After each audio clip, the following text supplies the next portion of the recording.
ಅವರಿಬ್ರು ಈ ಹಿಂದೆ ಬೇರೆ ಬೇರೆಯವರೊಂದಿಗೆ ಸಪ್ತಪದಿ ತುಳಿದಿದ್ರು. ಆಕೆಗೆ ಗಂಡ ಸಾವನ್ನಪ್ಪಿದ್ದ, ಈತನಿಗೆ ಪತಿ ತೊರೆದಿದ್ಲು. ಜೀವನದಲ್ಲಿ ಆಸರೆಯಾಗಿ ಒಬ್ಬರಿಗೊಬ್ಬರು ಬೇಕು ಅಂತ ಇಬ್ಬರು ಅನ್ಯೋನ್ಯವಾಗಿ ಜೀವನ ಸಾಗಿಸ್ತಿದ್ರು. ಅಂಥದ್ರಲ್ಲಿ ಅವರಿಬ್ಬರ ನಡುವೆ ಅನುಮಾನ ಅನ್ನುವಂಥ ದರಿದ್ರ ರೋಗ ಎಂಟ್ರಿಯಾಗಿ ಅವರ ಜೀವನ ಒಬ್ಬರ ಕೊಲೆ ಮತ್ತೊಬ್ಬನ ಆತ್ಮಹತ್ಯೆಯಲ್ಲಿ ಅಂತ್ಯ ಕಂಡಿದೆ. ಈ ಕುರಿತ ಇಂಟ್ರೆಸ್ಟಿಂಗ್ ಸ್ಟೋರಿ ನಿಲ್ಲಿದೆ.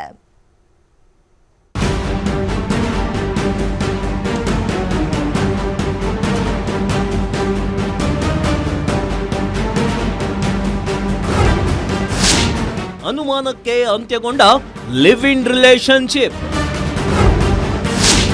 ಪತ್ನಿ ಅಂತಿದ್ದ ಪ್ರೇಯಸಿಯನ್ನೇ ಕೊಲಗೈದ ಕೀಚಕ. ಬಂಧನ ಭೀತಿಯಿಂದ ಸಾವಿಗೆ ಶರಣಾದ ಪ್ರಿಯಕರ. ಸಂತೋಷದಿಂದ ಆರಂಭವಾಗೋ ಅದೆಷ್ಟೋ ಸಂಬಂಧಗಳು, ಸಂಸಾರಗಳು ಕೊನೆಗೆ ಅಂತ್ಯ ಕಾಣೋದು ಮಾತ್ರ ದುರಂತಗಳಲ್ಲಿ. ಅದಕ್ಕೆ ಮಿಸ್ಅಂಡರ್ಸ್ಟ್ಯಾಂಡಿಂಗ್ ಜೊತೆಗೆ ಅನುಮಾನ ಅನ್ನೋ ಭೂತಗಳೇ ಮೇನ್ ರೀಸನ್. ಇದೇ ರೀತಿ ಅನುಮಾನದಿಂದ ಕಳೆದು 10 ವರ್ಷಗಳಿಂದ ಜೊತೆಯಾಗಿ ಜೀವನ ಸಾಗಿಸುತ್ತಿದ್ದ ಜೋಡಿಯೊಂದು ಇವತ್ತು ದುರಂತ ಅಂತ್ಯ ಕಂಡಿದೆ.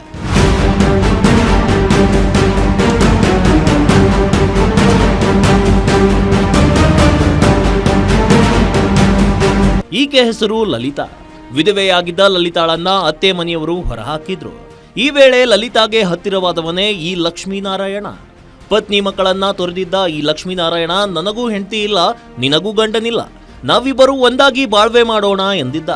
ಕಳೆದ 10 ವರ್ಷಗಳಿಂದ ರಾಜಗೋಪಾಲ ನಗರ ಸಮೀಪದ ಇಂದಿರಾ ಪ್ರಿಯದರ್ಶಿನಿ ನಗರದಲ್ಲಿ ಒಟ್ಟಿಗೆ ಜೀವನ ಸಾಗಿಸ್ತಿದ್ರು. ನಮ್ಮ ಅಣ್ಣ ತೀರೋಯ್ದ ತಕ್ಷಣ ಅವ್ರನ್ನ ಆಚೆ ಕಳಿಸ್ಬಿಡಿ ಸರ್, ಅವ್ರ ತವ್ರ ಮನೆಗೆ. ಅವ್ರು ಮತ್ತೆ ಇಲ್ಲೇ ಸೆಟ್ಲ್ ಆದ್ರು. ಬೇರೆ ಅವ್ರ ಜೊತೆ ಇದ್ರು, ನಾವೆಲ್ಲ ದೂರ ಆಗ್ಬಿಟ್ಟಿದ್ವಿ ಸರ್, ಅವ್ರ ಜೊತೆ ಇರ್ಲಿಲ್ಲ. ಗೊಬ್ಬರದ ಅಂಗಡಿಯಲ್ಲಿ ಕೆಲಸ ಮಾಡ್ತೀವಿ. ಅವ್ರು ಬೇರೆ ಕಡೆ, ನಮ್ಗೆ ಅವ್ರ ಬಗ್ಗೆ ಏನೋ ಐಡಿಯಾ ಇಲ್ಲ. ಅವ್ರ ಪಾಡ ಅವ್ರು ಇದ್ರು, ನಮ್ಮ ಪಾಡ ಇದ್ಬಿಡಿ ಸರ್. ಲಕ್ಷ್ಮೀನಾರಾಯಣ ಚೆನ್ನಾಗಿ ನೋಡ್ಕೊಂಡಿದ್ರು ಸರ್. ಅವರೇ ಚೆನ್ನಾಗಿದ್ರು ಅಂತ ಇದ್ರು ಸರ್, ನಮ್ಗೆ ಗೊತ್ತಿರಂಗೆ ಅಷ್ಟೇ. ಅದು ಬಿಟ್ಟರೆ ನಮ್ಗೇನು ಗೊತ್ತಿಲ್ಲ. ಈ ನಡುವೆ ಏನಾಯ್ತು ಅಂತ ಅದೇನು ಗೊತ್ತಿಲ್ಲ ಸರ್ ನಮ್ಗೆ ಇವರು ಫೋನ್ ಮಾಡಿದ್ದಕ್ಕೆ, ಅಕ್ಕಪಕ್ಕ ಫೋನ್ ಮಾಡಿದ್ದಕ್ಕೆ ನಾವು ಬಂದ್ವಿ, ನೋಡಿದ್ವಿ, ಅಷ್ಟೇ ಗೊತ್ತಿಲ್ಲ. ಅದು ಬಿಟ್ಟರೆ ನಮ್ಗೇನು ಗೊತ್ತಿಲ್ಲ. ಬಿಟ್ರೆ ಪೊಲೀಸರು ಬಿಟ್ರು ಸರ್, ನೋಡಿದ್ವಿ. ಇದರ ನಡುವೆ ಅದೇನಾಯ್ತೋ ಏನೋ, ಕಳೆದ ಕೆಲ ದಿನಗಳಿಂದ ಲಕ್ಷ್ಮೀನಾರಾಯಣ ತನ್ನ ಗೆಳತಿ ಲಲಿತಾಳ ಮೇಲೆ ಅನುಮಾನ ಪಟ್ಟು ಜಗಳ ಮಾಡ್ತಿದ್ನಂತೆ. ಅಕ್ಕಪಕ್ಕದವರು ಇವರದ್ದು ಪ್ರತಿನಿತ್ಯ ಇದ್ದದ್ದೇ ಅಂತ ಸುಮ್ಮನಾಗ್ತಿದ್ರು. ಆದ್ರೆ ರಾತ್ರಿ ಅದೇ ರೀತಿ ಜಗಳ ಕೇಳಿ ಬಂದಿತ್ತು, ಬಳಿಕ ಶಾಂತವಾಗಿತ್ತು. ಇನ್ನು ಬೆಳಗ್ಗೆ ಮನೆ ಬಾಗಿಲು ಸ್ವಲ್ಪ ತೆರೆದಿದ್ದು ಒಳಗಡೆಯಿಂದ ಯಾರೊಬ್ಬರ ಸದ್ದು ಕೇಳಿ ಬರ್ತಿರ್ಲಿಲ್ಲ. ಹೀಗಾಗಿ ಅನುಮಾನಗೊಂಡು ಒಳ ಹೋಗಿ ನೋಡಿದಾಗ ಲಲಿತಾ ಶವವಾಗಿ ಮಲಗಿದ್ರೆ ಲಕ್ಷ್ಮೀನಾರಾಯಣ ಫ್ಯಾನಿಗೆ ನೇಣು ಹಾಕಿಕೊಂಡು ನೇತಾಡುತ್ತಿದ್ದ. ಯಾವುದೋ ವಿಚಾರವಾಗಿ ಜಗಳ ಆಗಿ ಈ ಲಕ್ಷ್ಮೀನಾರಾಯಣ ಅನ್ನೋನು ಲಲಿತಾ ಅನ್ನೋರಿಗೆ ಸ್ಟ್ರಾಂಗುಲೇಟ್ ಮಾಡಿ ಕೊಲೆ ಮಾಡಿ, ನಂತರ ಆತ ಕೂಡ ಅಲ್ಲೇ ನೇಣು ಹಾಕೊಂಡು ಪ್ರಾಣ ಕಳ್ಕೊಂಡಿರ್ತಾನೆ.